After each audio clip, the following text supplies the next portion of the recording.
En un pueblo muy recóndito vivían dos mujeres, madre e hija, tan malvadas como temidas. Vivían apartadas de las personas del pueblo por ser consideradas hechiceras. Con un corazón tan negro como el carbón, hacían el mal a quienes se le pusieran enfrente o a quienes se lo indicaban sus clientelas. En fin, la gente del pueblo le tenía mucho miedo, pues ellos sabían que además de practicar magia para hacer daño a las personas, también se creía que ellas revivían a los muertos con la ayuda del diablo. Pero nada de esto había sido comprobado hasta que una noche de luna llena, alguien del pueblo las vio llevar a cabo este macabro rito. Había un muchacho llamado Marcelo. Era un joven muy despierto y no se quedaba con las versiones de las habladurías de cualquier persona. Mientras fue creciendo, se enteró de la existencia de las brujas de Torre Alta. Así era como las llamaban los habitantes del pueblo. Pero sin embargo, él no se sentía aterrado por los chismes de la gente.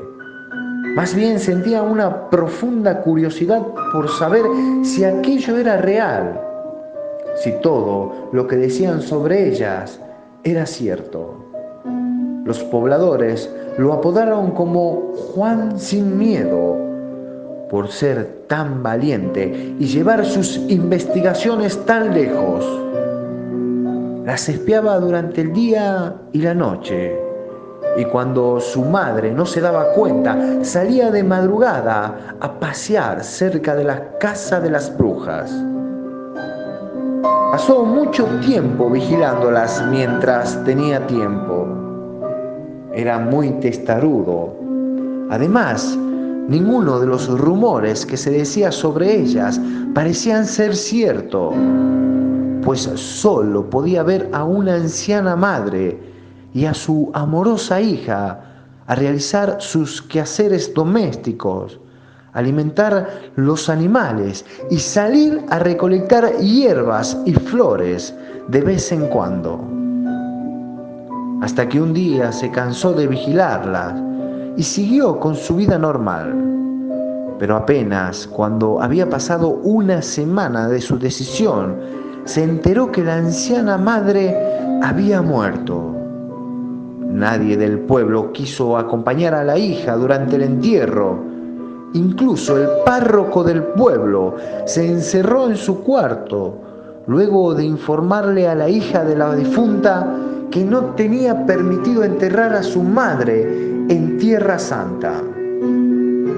La hija, acompañada solamente con unos cuantos trabajadores que cargaban el ataúd de un lado y del otro hasta llegar al cementerio, buscaban un lugar para el descanso de la anciana muerta. El cementerio estaba solitario y una extraña niebla comenzó a reposarse sobre las cruces y los monumentos de las tumbas. Los viejos y nuevos mausoleos no se podían ver debido a la intensidad de la niebla en el cementerio viejo del pueblo. Este no daba hacia el patio de la iglesia y su tierra no era considerada santa. El joven, por curiosidad, llegó corriendo hasta el lugar tan rápido como sus piernas se lo permitieron y hasta se dispuso a cargar el ataúd. Su madre le había rogado que no vaya. Sin embargo, él quiso estar presente. Cuando terminaron de enterrar a la anciana mujer, los trabajadores se retiraron y el muchacho se quedó a acompañar a la hija que no paraba de llorar. Mientras su llanto iba cediendo, le comenzó a dar paso a sus maldiciones. El joven, asustado, corrió para esconderse detrás de un mausoleo muy grande y escuchaba cómo la muchacha insultaba y maldecía al cura y a los habitantes del pueblo. Decía terribles palabras, blasfemias y maldiciones. Salían de su boca como una serpiente maligna. Mientras la inundaba la pesada niebla que rodeaba su pesar. Marcelo, temblando de miedo, sabía que solo una bruja podía desear a las personas a semejante dolor. Salió asustado hacia su casa sin hacer mucho ruido, pues no quería llamar la atención de la muchacha y que descargue todo su odio contra él. Esa noche no pudo dormir, pensando en todas las palabras llenas de ira que la mujer había pronunciado. Sentía un miedo muy profundo, sin embargo, la curiosidad podía más. Y esa misma tarde fue hacia la casa de la hija de la anciana. Sentía una gran necesidad de saber lo que ella hacía, para estar alerta en caso de que aquella mujer decidiera tomar venganza. La noche llegaba y el joven se acercó a la casa de la bruja y esperó escondido atrás de unos árboles. Las horas pasaban y la mujer no daba señales de nada raro. Sin embargo, él decidió quedarse, hasta que en un momento, durante la madrugada, escuchó el rechinar de la puerta y vio a la muchacha salir llevando una bolsa en la mano.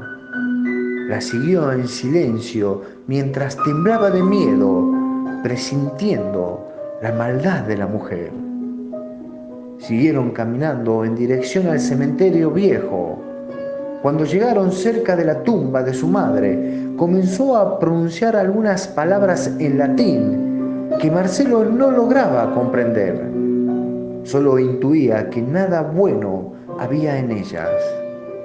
Mientras la mujer realizaba su rito, diciendo esas palabras de manera demoníaca, rascaba con sus uñas la tierra fresca de la tumba que estaba apenas removida por la noche anterior. Sus intenciones eran desenterrar el ataúd donde yacía el cuerpo de su madre. Comenzó con su macabra tarea, ayudada por una multitud de ratas que salían de las paredes y lugares escondidos del cementerio. Y cuando al fin logró destapar el féretro, sacó de su bolsa una lagartija que estaba amarrada a una correa desde su cuello. Luego abrió la boca de su madre y ató la correa a su lengua. Extrajo un enorme libro de aquella bolsa y pronunció algunas oraciones en una especie de idioma extraño, que ya no era latín. El joven observaba horrorizado desde la oscuridad de su escondite. Estaba pasmado, sus ojos no podían creer lo que veían.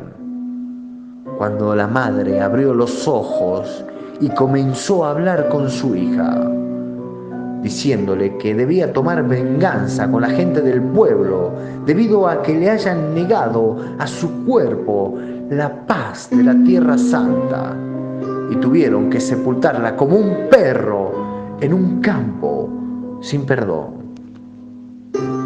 La anciana le dijo a su hija lo siguiente: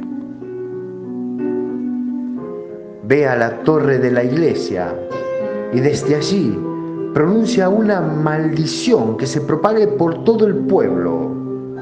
Derrama la sangre del sacerdote sobre mi tumba. De esa manera podré descansar y se hará justicia. Luego de eso, el cadáver cayó y la hija volvió a cerrar la tumba, enterrándola de nuevo. El muchacho aprovechó para huir de ahí, llevando en sus oídos las palabras de la bruja muerta que retumbaban en su mente. Fue el momento que más terror sintió en su vida y se alejaba del lugar con una extraña sensación de peligro de ser descubierto. Llegó a su casa y despertó a sus padres para contarles lo que había presenciado. Ellos, pensando que su hijo había sufrido una pesadilla, no le dieron importancia y continuaron durmiendo. Durante la mañana siguiente, Marcelo estaba muy alterado. No quería salir de su habitación y sus padres comenzaron a sospechar que quizás era verdad todo lo que les había contado. Y el cura del pueblo estaba bajo una grave amenaza. Entonces determinaron ir a advertirle al párroco de lo que su hijo había escuchado. Y éste, atemorizado, decidió salir del lugar por unas semanas. Pero lo que no sabía, que las fuerzas del mal ya estaban por obrar sobre él. En una de sus primeras paradas del viaje, una serpiente ponzoñosa lo picó y minutos después, el poderoso veneno del animal lo mandó al otro mundo. Nadie supo de esto durante mucho tiempo y pensaban que la historia de este joven había sido una mentira que había inventado para divertirse con las reacciones de las personas. Sin embargo, la noche en que murió el cura, el muchacho presenció una vez más el destierro de la anciana bruja y sus ojos jamás olvidarían lo que vio. De repente pudo observar a la hija derramando de una botella de vino un líquido que parecía sangre y de inmediato interpretó que pertenecían al sacerdote.